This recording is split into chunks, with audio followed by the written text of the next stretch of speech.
ஹல்லேலூயா! தேவனுக்கு ஸ்தோத்திரம். நமது கர்த்தராகிய இயேசு கிறிஸ்துவின் நாமத்தினாலே உங்களை வாழ்த்துகிறேன். நல்லா இருக்கீங்களா? தேவனோட ஆசீர்வாதத்தால நீங்க முன்னேறி போறீங்களா? ஒவ்வொரு நாளும் ஒரு புதிய நாளாக தேவன் தந்த வரமாக அவருக்கு கோடிக்கணக்கான நன்றிகளை சொல்லி, ஒவ்வொரு நாளும் தேவனோட சாட்சியா நீங்க வாழ்ந்து, ஒவ்வொரு நாளும் நம்ம சந்திக்கிற போராட்டங்களையும் பிரச்சனைகளையும் ஜெயித்து இயேசு கிறிஸ்து தரும் சமாதானத்தை நம் இதயத்தில் ஏற்றுக்கொண்டு அப்பப்போ நம்மள அவர்கிட்ட ஒப்படைக்க நாம கற்றுக்கொள்ள வேண்டும். சரி, நீங்க தேவன்கிட்ட உங்க இதயத்தை ஒப்படைச்சிட்டீங்களா? தேவனோட சன்னதியில் பிரார்த்தனை பண்ணி தினமும் உங்க வேலையை ஆரம்பிக்கிறீங்களா? நீங்க எடுக்கிற தீர்மானங்கள், முடிவுகள் தேவ சித்தத்தை அறிந்து கொண்டு தேவனோட சன்னதியில் பிரார்த்தனை பண்ணி அவருடைய சித்தத்தை அறிந்து கொண்டு அந்த சித்தத்தின்படியே நீங்க முன்னேறி போறீங்களா? அப்படி செஞ்சீங்கன்னா நீங்க செய்யறதெல்லாம் வெற்றிகரமா முடியும். அவரோட சித்தம்தான் வெற்றி அடையும். ஏதாவது சின்ன விஷயமா இருந்தாலும் பெரிய விஷயமா இருந்தாலும் எந்த விஷயமா இருந்தாலும் சரி, தேவனே நான் இதை செய்யட்டுமா? நீர் இதில் எனக்கு உதவி செய்வீரா? உமது கருணையை எனக்கு தருவீரா? உமது உதவியோடு என்னை நடத்தி வைப்பீரா? அப்படின்னு தேவன் கிட்ட கேட்டு பிரார்த்தனை பண்ணி உங்க வேலையை நீங்க ஆரம்பிச்சீங்கன்னா அவரோட சித்தப்படி அது நடக்கும். அப்படி இல்லைன்னா தேவன் அதோட கதவை மூடி வச்சிருவாரு. அதுக்கப்புறம் அந்த வேலை அதோட நின்றுடும். அதுக்கப்புறம் அதை பத்தி சிந்திக்க வேண்டிய அவசியம் இல்லாம நம்ம முன்னேறி போய்கிட்டே இருப்போம். எந்த திருமண சம்பந்தமோ இல்ல மேட்சிங்கையோ பார்த்தாலும் என் பொண்ணுக்கு திருமணம் ஆகலைங்க, என் பையனுக்கு இன்னும் திருமணம் ஆகலைன்னு பல பேர் இன்னும் சொல்லிக்கிட்டே தான் இருக்காங்க. கவனிங்க, எவ்வளவோ சம்பந்தம் வந்தா கூட தேவனோட சித்தப்படி நடக்கிறதுக்காக நம்ம காத்துக்கிட்டு தான் இருக்கணும். அதுல ஒரு சிலது வெற்றி அடையிறது தேவனுக்காக மட்டும்தான். இது அப்படிங்கிற விஷயத்த நம்ம முதல்ல அறிஞ்சிக்கணும். தேவன் கண்டிப்பா வேற ஒரு வழியை காட்டுவாருன்னு நாம தெரிஞ்சுக்கணும். அதே போல இன்டர்வியூக்கு போறோம் ஆனா வேலை கிடைக்கலையேன்னு பல பேர் வேதனைப்படலாம். கவலைப்படாதீங்க, தேவன் உங்களுக்கு தகுந்த வேலையை தர வரைக்கும் நீங்க போய்கிட்டே இருங்க. தேவன் உங்களுக்கு எது நல்லதோ அது உங்களுக்கு கிடைக்கும்படியாக, அந்த இன்டர்வியூல நீங்க செலக்ட் ஆகும்படியாக, நல்ல வேலை உங்களுக்கு கிடைக்கும்படியாக கண்டிப்பா தேவன் செய்வாரு. அதுல நம்பிக்கையா இருங்க. தேவன் கெடுதல் செய்ய நினைக்கவே மாட்டாரு. நாமளாவே எடுக்கிற முடிவுகள் தவறானதுங்க. நாம சிறியதை தான் தேர்ந்தெடுப்போம், சாதாரணமானதை தான் தேர்ந்தெடுப்போம். அதுலயும் தற்காலிகமானதுக்கு தான் ஆசைப்படுவோம். அதுலயும் தேவன் நமக்கு நிலையானதை, நிரந்தரமானதை, சந்தோஷமானதை கொடுக்கணும்னு எப்பயும் ஆசையோட இருக்காரு. நீங்க நிஜமாவே இயேசுப்பா மேல விசுவாசமா இருந்தீங்கன்னா உங்க வாழ்க்கையில இந்த மாதிரி சின்ன சின்ன விஷயங்களுக்கெல்லாம் ஆசைப்பட மாட்டீங்க. தேவனோட சித்தத்தை எதிர்பார்த்து அவரோட சித்தத்துல முன்னேறி போகும்படியாக அவர் தரதுல சந்தோஷப்பட்டு அவரை நீங்க மகிமைப்படுத்துவீங்க. சரி, அந்த மாதிரி விசுவாசம் பெருகிறதுக்கு தான் இந்த பரிசுத்த வேதாகமத்திலிருந்து தேவனோட வார்த்தைகளை உங்களுக்காக தரோம். தினமும் உங்களுக்காக வர இந்த நிகழ்ச்சியை தவறாம நீங்க பாருங்க. இதனால எவ்வளவு நன்மையை அடைறீங்களோ, எவ்வளவு ஆசீர்வாதத்தை அனுபவிக்கிறீங்கன்ற விஷயத்த அப்பப்போ எங்களுக்கு போன் பண்ணி, கடிதம் எழுதி இல்ல இமெயில், SMS மூலமா எங்களுக்கு தெரியப்படுத்துங்க. தேவனை துதிக்கிறதுக்கும் தேவனை பிரார்த்தனை பண்றதுக்கும் வாய்ப்பு எங்களுக்கு கொடுங்க. சரி, இன்னைக்கு தேவனோட வசனத்தை கேட்க தயாரா இருக்கீங்களா?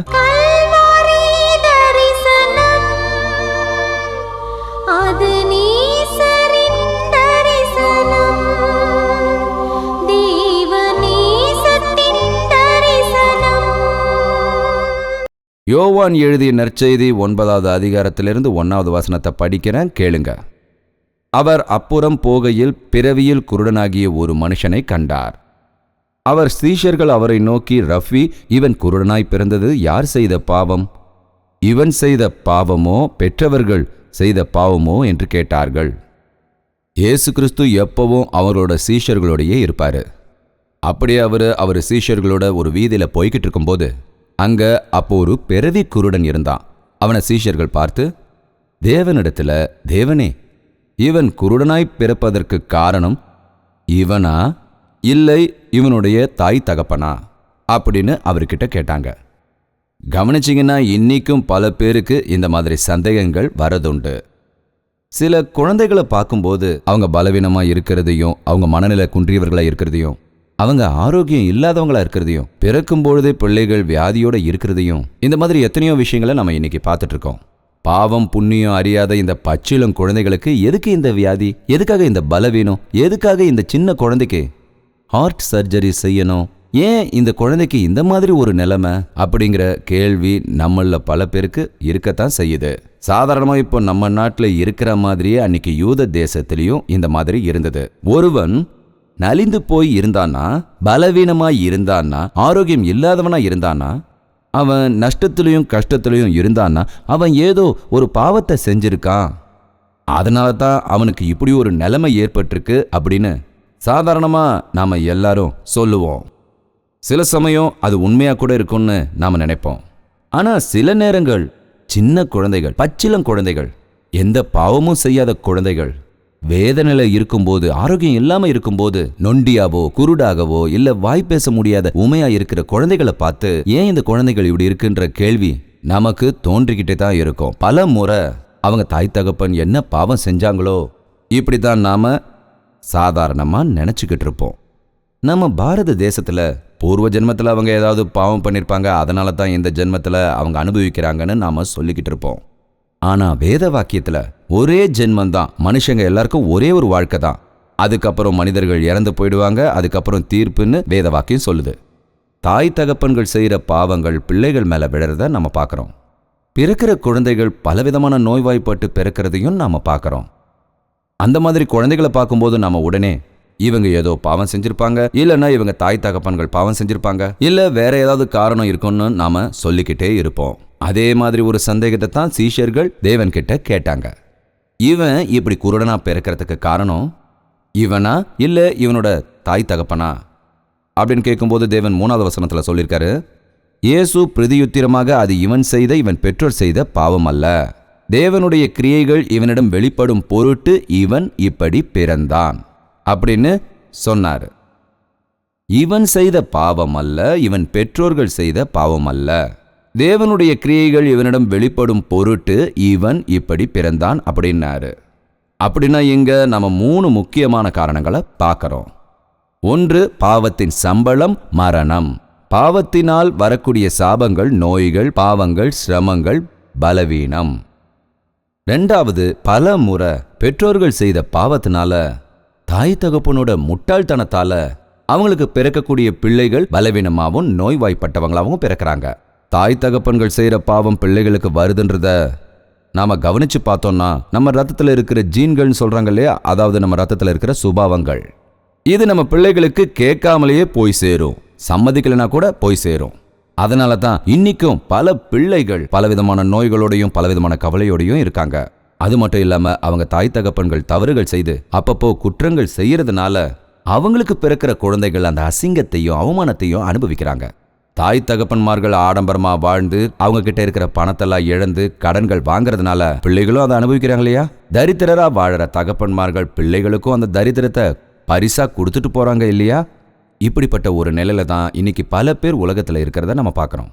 அடுத்து 3வது விஷயம் என்னன்னா, சில பேரோட விஷயத்துல தேவன் தன்னோட மனசை தர்றதுக்கும் இல்ல அந்த நபர் தன்னோட தவறுகளை உணர்ந்து பாவ மன்னிப்பு கேட்கறதுக்கு ஒரு வாய்ப்பா சில சமயங்கள்ல அவங்களுக்கு பிறக்கிற பிள்ளைகளுக்கு தேவன் நோய்களையும் பலவீனத்தையும் அவங்க குழந்தைகளுக்கு கொடுத்துடுறாரு.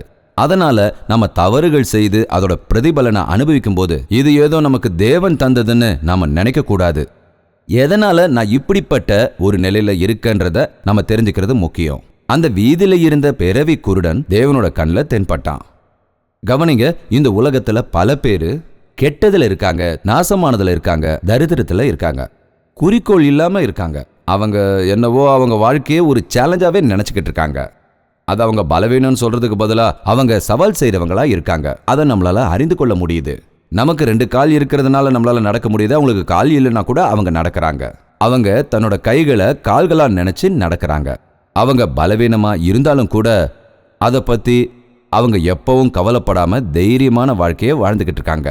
ஆனா நமக்கு எல்லா உறுப்புகளும் நல்லா இருந்தும் கூட ஏனோ இன்னைக்கு பல பேர் மனவேதனையோடையும் பலவீனத்தோடையும் இருக்கும். ஆனா பலவீனமானவங்க தன்னோட வாழ்க்கையை ஒரு சவாலாவே நினைச்சு வாழ்ந்துகிட்டு இருக்காங்க. அவங்க சுயமரியாதையா வாழ்ந்துட்டு இருக்காங்க. அதெல்லாம் பார்க்கும்போது நாம தேவனுக்கு நன்றி சொல்லி ஆகணும். அவங்கள பார்க்கும்போது நம்ம விட அவங்க ரொம்ப யோகியவான் என்றும் தைரியசாலிகள் என்றும் சாகச வீரர்கள் என்றும் நாம அடையாளம் தெரிஞ்சுக்கணும். அதை விட்டுட்டு ஏதோ பாவங்கள் செஞ்சதுனாலதான் அவங்களுக்கு இப்படி ஆயிடுச்சுன்னு கிண்டல் பண்றதும் அவங்கள வெறுத்து ஒதுக்குறதும் கூடவே கூடாது. இயேசுவப்பா நமக்கு இதை சொல்லி தரல.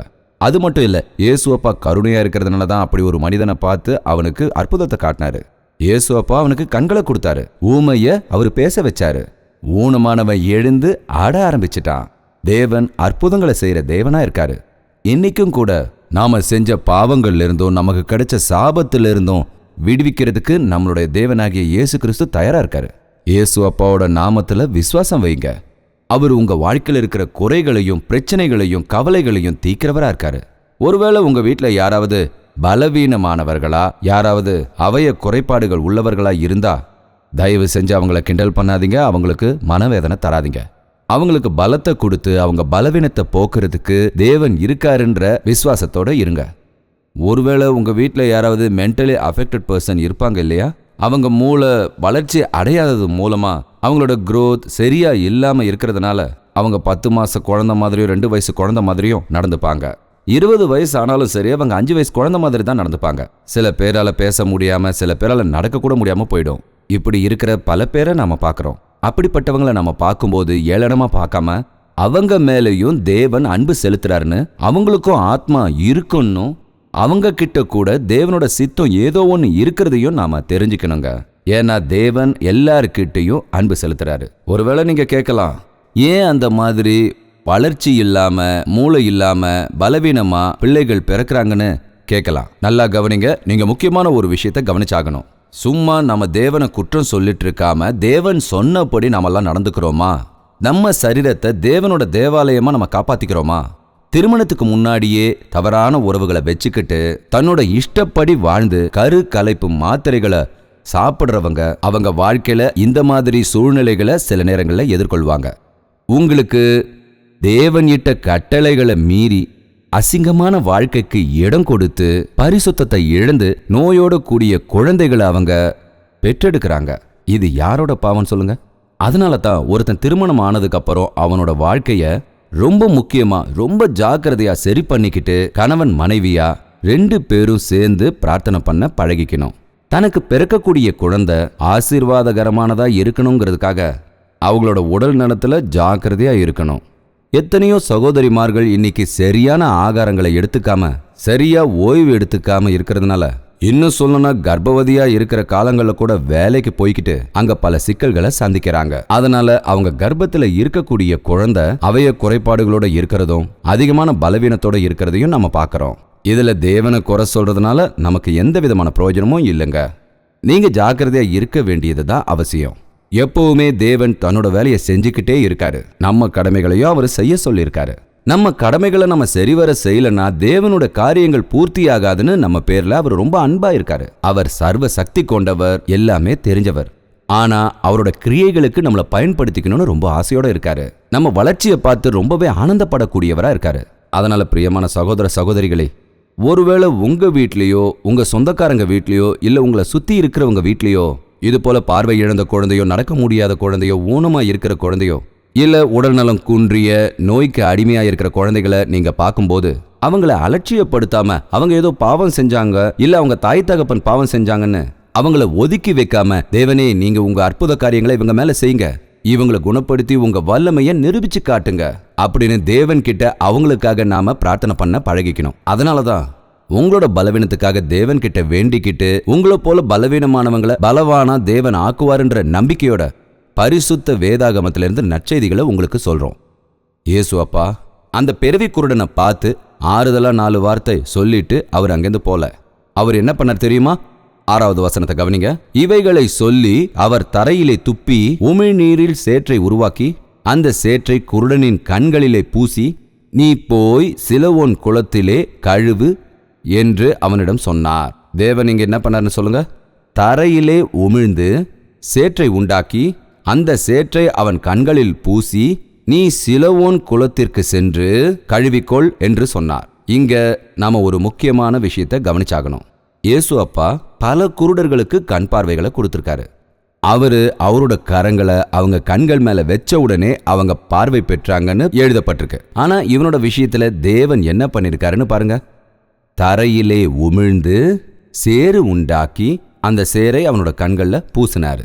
உங்களுக்கு தெரியுமா, சேற்றால மனிதனை உருவாக்கி அந்த மனிதனோட நாசில ஊதுனதுனால அவன் தூய்மையான ஜீவ ஆத்மாவை அடைஞ்சான்னு பைபிள்ல நம்ம பார்க்கறோம். நாம மண்ணால செய்யப்பட்டோம். இப்போ மண்ணால செய்யப்பட்ட மனிதனோட கண்ணை திறக்கிறதுக்காக அந்த தரை மண்ல உமிழ்ந்து சேறு உண்டாக்கி அவன் கண்களுக்கு பூசி, நீ போய் சிலோவாம் குளத்துல கழுவிக்கொள்னு சொன்னாரு. இந்த விஷயத்தை கவனிச்சு பார்த்தா உங்களையும் என்னையும் படைச்ச அந்த கர்த்தரால நம்ம அவயவங்கள்ல எந்த அவயமா இருந்தாலும் அதை குணப்படுத்த முடியும். ஒரு கார் ரிப்பேர் ஆனதுக்கு அப்புறம் கார் மெக்கானிக் கிட்ட நம்ம அதை கொண்டு போறோம். அவனால அதை கண்டிப்பா சரி செய்ய முடியும். அதுபோல உங்க கையில இருக்கிற வாட்ச் கெட்டு போனதுக்கு அப்புறம் வாட்ச் ரிப்பேர் செய்யறவர்கிட்ட எடுத்துட்டு போறோம். அதை அவர் சரி பண்ணி கொடுக்கறாரு. அதை விட்டுட்டு நம்ம வாட்ச் ரிப்பேர் ஆயிடுச்சுன்னு கார் மெக்கானிக் கிட்ட கொண்டு போனா அவரால் சரி பண்ண முடியாது இல்லையா? அதே மாதிரி கார் ரிப்பேர் ஆயிடுச்சுன்னு வாட்ச் மெக்கானிக் கிட்ட கொண்டு போனா அவரால் சரி பண்ண முடியாது இல்லையா? கெட்டுப்போன மனிதனை படைச்ச தேவனால தான் குணமாக்க முடியும். அதனால தான் நான் சொல்றேன், தேவனோட சந்நிதியில பிரார்த்தனை பண்ண கத்துக்கங்கன்னு. அவர் மேல நீங்க விசுவாசம் வைக்கணும். உங்களோட அங்க குறைபாடுகளா இருந்தாலோ, உங்க வாழ்க்கையில நடக்கிற சிக்கல்கள், வேதனைகள், பாரங்கள், உங்க வாழ்க்கையில வர எந்த சோதனைகளா இருந்தாலும் சரி பண்ணக்கூடியவர் தான் சர்வ சக்தி கொண்ட நம்ம இயேசு அப்பா. தரையில கிடக்கிற மண்ணை சேராக்கி அவனோட கண்கள்ல பூசி போய் சிலோவாம் குளத்துல கழுவுன்னு சொன்னாரு. இது ரொம்ப வித்தியாசமானது. இயேசு அப்பா பல பிறவி குருடர்களுக்கு பார்வை கொடுத்திருக்காரு. ஆனா அவங்கள சில பேரு அவரோட கரத்தை அந்த கண்கள் மேல வச்ச உடனே அவங்களால பார்க்க முடிஞ்சதுன்னு பைபிள்ல நம்ம பார்க்கறோம். ஆனா இங்க இந்த ஒருவனை சேற்றை பூசி நீ போய் சிலோவான்ற குளத்துல கழுவுன்னு சொன்னாரு. எதனால? தேவன் அப்பவே அவனோட கண்ணில் தன் கரங்களை வச்சு சரி பண்ணிருக்கலாம் இல்லையா? ஒரு சில நேரங்கள்ல தேவன் நம்ம விசுவாசத்தை பரிசோதனை பண்ணி பார்ப்பாரு. நாம இயேசு அப்பா கிட்ட போய் கேட்கறது எல்லாத்தையும் பெற்றுக்கொண்டிருக்கிறோம். அதனால தான் தேவனோட ஆசீர்வாதத்தை அலட்சியமா நினைக்கிறோம்னு நினைக்கிறேன். எவ்வளோ கஷ்டப்பட்டு இந்த பொருளை வாங்கணும், இந்த வாய்ப்பு கிடைச்சது, இந்த வீடை கட்டணும், இவ்வளோ ஆசீர்வாதங்களோட இந்த வாழ்க்கையை நம்ம அனுபவிச்சுட்டு இருக்கோன்றத பலரும் நினைக்கிறதுக்கு தவறி போயிடுறாங்க. தேவன் கிட்ட இருந்து இலவசமா நம்ம ஆசீர்வாதங்களை அடையறோம். அதுக்காக குறைஞ்சது அவருக்கு ஒரு நன்றி கூட சொல்லாம விட்டுறோம். இந்த மனிதனை தேவன் பரிசோதனை பண்ணி பார்க்கறாரு. நீ போய் சிலோவோன்ற குளத்துல கழுவிட்டு வான்னு சொல்றாரு. அவன் விசுவாசித்தான். அவன் தேவனோட வார்த்தைகளை நம்பினான். அவன் தேவனுடைய வார்த்தைக்கு கீழ்ப்படிந்து போனான். எனக்கு கண்ணு தெரியாது, என்னை எதுக்காக போக சொல்றீங்கன்னு கேட்கல. அவ்வளோ அவன் ஏன் கூட கேட்கல. அவன் கேள்வி எதுவும் கேட்காம இயேசு அப்பாவோட வார்த்தைகள் மீது விசுவாசம் வச்சு அந்த சிலோவாம் குளத்துக்கு நேரா போய் தன்னோட கண்களை கழுவினான். எப்போ அவன் தேவன் சொன்னபடி செய்தானோ அந்த பிறவி குருடன் உடனே கண் பார்வை அடைந்தான்னு தேவனோட வாக்கியம் சொல்லுது. அவன் அந்த குளத்து தண்ணியால கண்களை கழுவி சுத்தமானான். அந்த தண்ணியில எந்த மகிமையும் இல்லை. அந்த தண்ணீர் புனிதமான நீரும் இல்லை.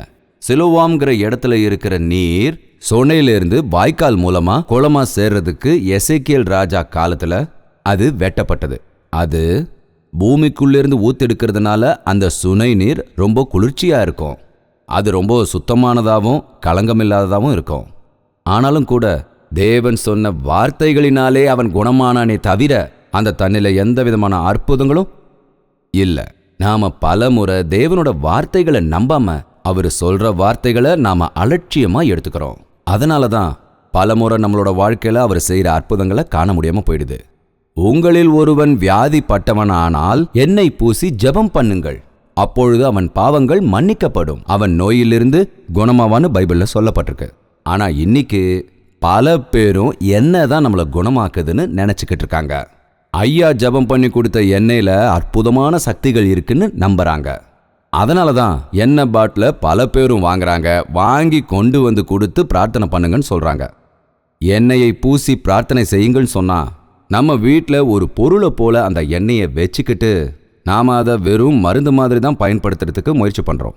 கவனமா கேளுங்க, அந்த எண்ணெயில ஒருவித சக்தியும் கிடையாது. ஆமாங்க, என்கிட்டயும் பல பேர் எண்ணெய் பாட்டில கொண்டு வந்து கொடுத்து அதுக்காக பிரார்த்தனை பண்ண சொல்றாங்க. நான் அந்த எண்ணெயை வாங்கி அதில் சிலுவையை போட்டு பிரார்த்தனை பண்ணுவேன். அதே நேரத்தில் அந்த எண்ணெய்க்கும் ஜெபம் பண்ணி கொடுங்கன்னு கேட்கும்போது எண்ணெயிலையோ பிரார்த்தனை பண்ற என்கிட்டயோ எந்த விதமான சக்தியும் இல்லைன்னு சொல்லுவேன். நீர் சிலுவையில் செய்த இரத்த தியாகத்தின் மூலமா உமது நாமத்தில் இருக்கும் குணமாக்குதல், இவர்கள் உம்மை விசுவாசத்தோடு துதிக்கும்படியாக இவர்களை ஆசீர்வதியுங்கள்னு நான் பிரார்த்தனை பண்ணுவேன். ஆமாங்க, உங்களோட நம்பிக்கை மட்டும்தான் உங்களை குணமாக்கும். இந்த பிறவி குருடனுக்கு விசுவாசம் இல்லாமல் போயிருந்தால் அந்த சிலோவாம் குளத்துக்கு போய் கழுவி இருக்க மாட்டான். ஆனா கழுவலனா அவன் குணமாகி இருக்க மாட்டான். தேவன் சொன்ன வார்த்தைகளை நாம கேட்காம போனோம்னா நமக்கு வந்திருக்கிற நோய் எப்படி குணமாகும்? ஆசீர்வாதம் நமக்கு எப்படி கிடைக்கும்? இயேசு அப்பா நமக்கு சொன்ன வார்த்தைகள்ல 1-2 நமக்கு புரியாம போகலாம். அதற்கான விளக்கமும் நமக்கு தெரியாம இருக்கலாம். என்ன இவர் என் கண்கள்ல சேத்த பூசி போய் கழுவிட்டு வான்னு சொல்றாரு? சேத்த கழுவுனா எப்படிங்க கண் பார்வை வரும்னு இந்த மாதிரி பலவிதமான சந்தேகங்களுக்கு இவன் இடம் கொடுத்திருக்கலாம். ஆனா இயேசு அப்பா சொன்ன வார்த்தைகளை தவறாம செஞ்சான். அவர் சொன்னபடியே நடந்துக்கிட்டான். அதனால அவன் சிலோவாம் குளத்துக்கு போய் கழுவனப்ப பார்வை பெற்று அவன் குணமடைந்தான்னு தேவனோட வாக்கியங்கள் சொல்லுது. இயேசு அப்பா குணப்படுத்துறாருன்னா அது அற்புதமான குணப்படுத்துதல். இன்னைக்கும் பல பேர் நான் குணமாயிட்டேன்னு நம்பிக்கையோட சொல்றாங்க. ஆனா அது தற்காலிகமான குணமாக்குதல் தான் நான் சொல்லுவேன். அவங்க வாழ்க்கையில நான் குணமாயிட்டேன்னு சொல்றாங்களே தவிர அவங்களோட உள் மனசுல மனமாற்றம் அடையல. அவங்க தேவன் மீது விசுவாசம் வைக்கவில்லை. இன்னும் உலக பாவங்களை அவங்க சுமந்துகிட்டு இருக்காங்க. சரீர விஷயமான குணமாக்குதலுக்கு தான் அவங்க விருப்பப்படுறாங்களே தவிர அவங்க உள் மனசுல அவங்க ஆன்மாவுக்கு விடுதலை கிடைக்கணும்னு அவங்க எப்பவும் நினைக்கவே இல்லை. இந்த நிகழ்ச்சியை பார்க்குற நீங்க அப்படிப்பட்ட ஒரு நிலையில இருக்கீங்களா? இந்த நிகழ்ச்சியை பார்க்கும்போது நீங்க செஞ்ச பாவங்களுக்காக தேவன் கிட்ட பாவ மன்னிப்பு கேட்கணும்னு நீங்க நினைக்கிறீங்களா? இல்லனா தேவன் சன்னதியில பிரார்த்தனை பண்ணா எனக்கு அது கிடைக்கும் இது கிடைக்கும்னு நினைக்கிறவங்களா இருக்கீங்களா? இல்ல வசனப்படி நடக்கிறீங்களா? தயவு செஞ்சு இன்னிலிருந்து தேவனே என்னோடு பேசு. இந்த வசனத்திலிருந்து தேவன் என்கிட்ட என்ன பேசணும்னு நினைக்கிறாரு, என்ன சொல்ல நினைக்கிறாரு, என்ன செய்யணும், எந்த பாவத்தை விடணும், எந்த வகையில நான் தேவனை துதிக்கணும், எந்த விஷயத்துல நான் எச்சரிக்கையா இருக்கணும், எந்த அறிவுரையை நான் ஏத்துக்கணும் அப்படிங்கிற ஆசையோட தேவ வசனங்களை கேளுங்க. அற்புதமான அறிவுரைகளும் நடக்க வேண்டிய வழிகளும் ஆதரவும் கண்டிப்பும் தேவனோட வசனங்கள்ல உங்களுக்கு நிச்சயமா கிடைக்கும். இந்த பிறவி குருடன் குணமடைந்தான். அவனை பார்த்த எல்லாரும் ஆச்சரியப்பட்டு போனாங்க. என்ன சொன்னாங்கன்னு கவனிங்க. அப்பொழுது அயலகத்தாரும் அவன் குருடனாய் இருக்கையில் அவனை கண்டிருந்தவர்களும் அவன் பிச்சை கேட்டு கொண்டிருந்தவன் அல்லவா என்றார்கள். சிலர் அவன்தான் என்றார்கள். வேறு சிலர் அவன் சாயலில் இருக்கிறவன் என்றார்கள். அவனோ நான் தான் என்றான். அவனோட வாழ்க்கையில எவ்வளவு பெரிய மாற்றங்கள் ஏற்பட்டிருக்குன்னு பாருங்க. அவனுக்கு கண் பார்வை கிடைத்த உடனே அவன் உடல் சாயலே மாறிடுச்சு, அவனோட நிலையே மாறிடுச்சு. அந்த அயலகத்தார்கள் அவனோட சேர்ந்து பிச்சை எடுத்தவர்கள் அவனை கண்டு, இவன்தானே அந்த பிச்சை எடுத்தவன்? தினமும் இங்க உட்காந்து நான் குருடன்னு சொல்லி பிச்சை எடுத்தவன் இவன்தானே அப்படின்னு கேட்டாங்க. ரொம்பவே ஆச்சரியப்பட்டாங்க. இவன் தானும் ஒரு சில பேரும், இவன் இல்லைன்னு வேறு சில பேரும் வாக்குவாதம் பண்ணிட்டு இருந்தாங்களாம். அவ்வளோ பெரிய மாற்றங்கள் அவனுக்குள்ளே ஏற்பட்டிருக்கு. இயேசு அப்பா ஒருவனை கண்ணோக்கி பார்க்கும்பொழுது அவன் வாழ்க்கையே மாறிவிடும், அவன் நடவடிக்கைகள் மாறிடும். அவனோட முகத்துல ஒரு கலையை பார்ப்பீங்க, அவனோட வாழ்க்கையில ஆசீர்வாதத்தை பார்ப்பீங்க, அவனோட உடல்ல நோய் என்ற அறிகுறியே இல்லாததை பார்க்க முடியும். மற்றவங்களை விட அவனோட தொழில் ரொம்பவே வளர்ச்சி அடைஞ்சிருக்கும். அவன் ரட்சிக்கப்பட்டிருப்பான். பிரியமான சகோதர சகோதரிகளே, இப்போ நீங்க எதுக்குமே பயன்படாத ஒரு அற்பமான வாழ்க்கையில நீங்க இருக்கலாம். இப்போ உங்க வாழ்க்கை முழுக்க அடுத்தவங்களை எதிர்பார்த்துட்டு வாழ்ந்துட்டு இருக்கிற நிலைமையில நீங்க இருக்கலாம். எனக்கு வேலை எதுவும் கிடைக்கல, என்னோட விவசாயத்துல எனக்கு பலன் கிடைக்கல, நான் என்ன பண்ணாலும் வெற்றி கிடைக்கல, என் தாய் தகப்பனோட பாவம் என் தலை மேல விழுந்துடுச்சு, என் கர்மம் என் தலையெழுத்து அப்படின்னு உங்களை நீங்களே குற்றப்படுத்திக்கிட்டு உட்கார்ந்துருக்கலாம். தேவையில்லைங்க. உங்களை குணமாக்க தேவன் இருக்கும்போது எதுக்கு கவலைப்படுறீங்க? உங்க பிறவிலேருந்து உங்களுக்கு கிடைச்ச பாவங்களை விடுவிக்க நம் தேவன் இருக்கிறார். உங்க மேல இருக்கிற சாபத்தை எடுத்து போட்டுட்டு உங்களை ஆசீர்வதிக்கிற நம் தேவன் இருக்கிறார். நம்புங்க. ஒருவேளை உங்க பெத்தவங்க செஞ்ச பாவத்தினால உங்க மேல நோய்ங்கிற சாபம் விழுந்திருந்தாலும், வாழ்க்கையில நீங்க முன்னேற முடியாம பலவித அவமானங்களுக்கு நீங்க ஆட்பட்டு பிரச்சனையில இருந்தாலும் கவலைப்படாதீங்க. இன்னைக்கு இயேசுப்பா உங்களை கண்ணோக்கி பார்க்கறாரு, உங்க பக்கத்துல வராரு. அன்னைக்கு வீதியில நடந்து வந்த தேவன் இன்னைக்கு இந்த டிவி நிகழ்ச்சியின் மூலமா, அவர் வார்த்தைகளை எங்களை மாதிரி சேவகர்கள் மூலமா, புத்தகங்கள் மூலமா உங்க வீட்டுக்கே எடுத்துட்டு வராரு. நீங்க கேட்கும்படியாக நம் தேவன் தன்னோட காரியங்களை செய்யறாரு. இயேசுப்போட வார்த்தைகள் ஜீவன் உள்ளவைகள். அவரோட வசனத்தை நீங்க கேட்கும்போது உங்க வாழ்க்கையை அவர்கிட்ட ஒப்படைங்க. உங்க நிலையை நீங்க உணருங்க. உங்களை விடுவிக்கக்கூடிய, ரட்சிக்கக்கூடிய, குணமாக்கக்கூடிய தேவன் உங்க கூட இருக்காருன்னு நீங்க நம்புங்க. பிரார்த்தனை ஆரம்பிக்கலாம். பரிசுத்தமும் பிரியமும் நிறைந்த தகப்பனே, இந்த சமயத்துல இந்த நிகழ்ச்சியை பார்த்துட்டு இருக்கிற ஒவ்வொருவரையும் கண்ணோக்கி பாருங்கள் தகப்பனே. என் பெற்றோர்களுடைய பாவம் என் மீது வந்திருக்கிறது என்று நான் இந்த பாவத்தில் இருக்கிறேன், நான் இந்த சாபத்தில் இருக்கிறேன், நான் இந்த கெட்ட ஆசையின் மீது இருக்கிறேன், நான் மோசமான நிலையில் இருக்கிறேன் என்று யார் யார் வந்து உமது சன்னதியில் கவலையோடு இருக்கிறார்களோ அவர்களை கண்ணோக்கி பாருங்கள் தேவனே. இந்த நிகழ்ச்சியை பார்த்து கொண்டு வேதனையோடு இருப்பவர்களை நோய்வாய்ப்பட்டு அங்கங்களில் குறைபாடு உள்ளவர்களை உமது கரங்களில் ஒப்படைக்கிறோம் தகப்பனே.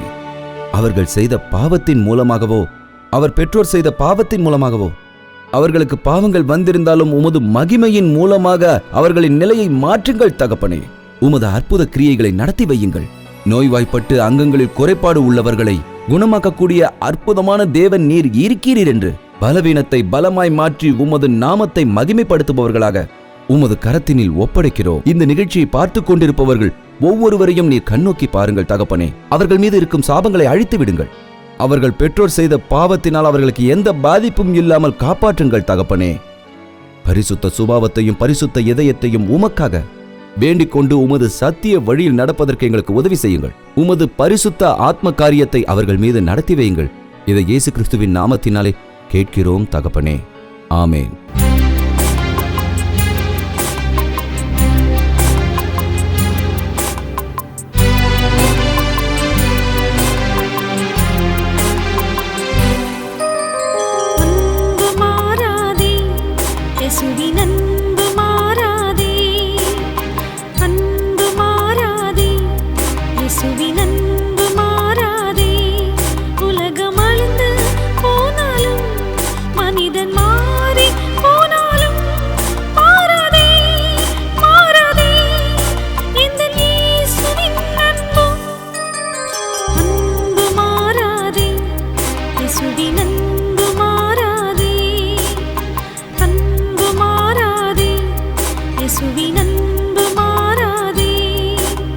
தேவனுக்கு ஸ்தோத்திரம்.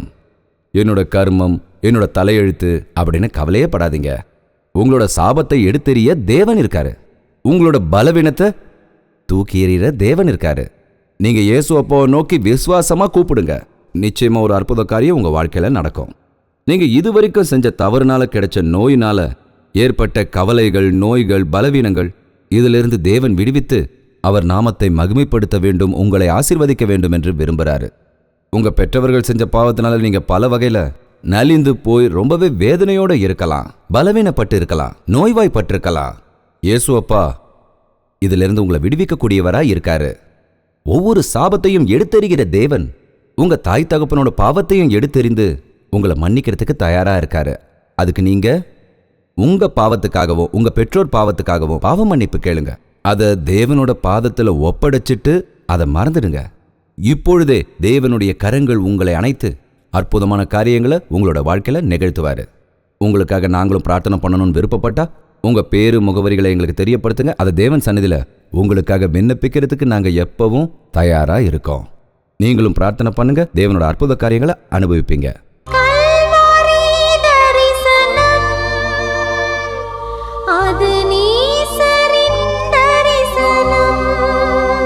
ரொம்ப சிரமத்தோடு நடக்கிற இந்த நிகழ்ச்சியில நீங்களும் பங்கு பெறணும்னு விருப்பப்பட்டா உங்களோட காணிக்கைகளையும் நன்கொடைகளையும் அனுப்பி வைங்க.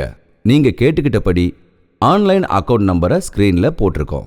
ஆன்லைன் மூலமாவோ DDMO மூலமாவோ உங்க காணிக்கைகளை நீங்க அனுப்பலாம். நீங்க அனுப்புற காணிக்கைகளை நம்பிக்கையான வழியில நாங்க பயன்படுத்துறோம். பல மடங்கு நன்மைகள் உங்களுக்கு வந்து சேரணும்னு தேவனோட சந்நிதியில உங்களுக்காக நாங்க பிரார்த்தனை பண்றோம். இன்னைக்கு தேவனோட சந்நிதியில முழங்காலிட்டு பிரார்த்தனை பண்ணுங்க. உங்க வாழ்க்கையில் இருக்கிற ஒவ்வொரு சாபமும் எடுத்தெறியப்படும். சந்தோஷத்தோடையும் சமாதானத்தோடையும் சாட்சியா, தேவனோட சாட்சியா உங்களால வாழ முடியும். தேவ சித்தப்படி மறுபடியும் சந்திக்கலாம். அது வரைக்கும் தேவனோட மகா கிருபை உங்களுக்கு துணை இருப்பதாக. உங்கள் தேவைகள் எல்லாவற்றையும் நீங்கள் எழுத வேண்டிய முகவரி ஜெய்பால் ஃபவுண்டேஷன்ஸ், இலக்கம் 29, new colony road, Velachery, Chennai 6,42,00,000.